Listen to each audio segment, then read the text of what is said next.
So I often ask people, okay, when do you have your good ideas? Is it when you're doing yoga, or is it maybe when you're going home from yoga because you had the peace of mind and then something comes to you? Often people say it's when they're doing sports. That also has to do with you have the stress hormones going down and endorphins in your mind when you exercise. So that helps. So that there's almost a universal one. But in which context do you have good ideas, and in which context do you feel? Do you get inspiration that can give you an idea about how you work in which situations, and try to project it into what is this work going to be like? Okay, so there I have a big question because I think I get my best ideas while I'm walking. But how do I translate this into then? Then I would ask you if, okay, so what would happen if you were sitting still all the time? And I will ask what you're doing right now.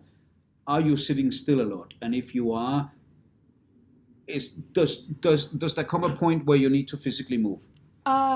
Yes, so actually, this is also what I do, like in everyday work situations. There comes the point where I have to think about something, and then I go out, and we have this beautiful environment here, so I take a walk Yes. on the lake. So it looks like I'm being lazy and taking a break, but actually I'm thinking. No, and it's not lazy at all. I think it's that, and that again is perhaps to think about, let alone profession for a while, but also when you think what kind of work environment. Now, there are places where that is accepted and even encouraged, because they are, in my opinion, smart enough to realize that a human being can only concentrate for so long before we need a break. But there is, and this goes back to the early years of my career, we had to wear suits and ties, and people would stay in the office until the boss left. And if the boss had just waited around the corner, he would see the stampede of people leaving as soon as he'd left the building. It was ridiculous, but those were the norms.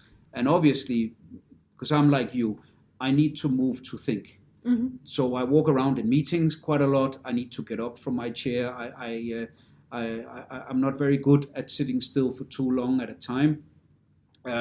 That was an environment that had a lot of other good things, but certainly that was something that I felt. And we were at the time, we were actually also very close to the lake in Zurich, and I was dying to go down to that lake. And I think, I mean, for me, it's common sense. You take those breaks, you go back, the energy is there, the focus is there. For you, an upside, since you have a preference for getting out and moving, to thinking is that you are in a work environment where nobody cares whether you are sitting down or standing up, and or whether you're sitting at a desk at 8 o'clock in the morning and you're still there at 10 without having left the room. So Yeah.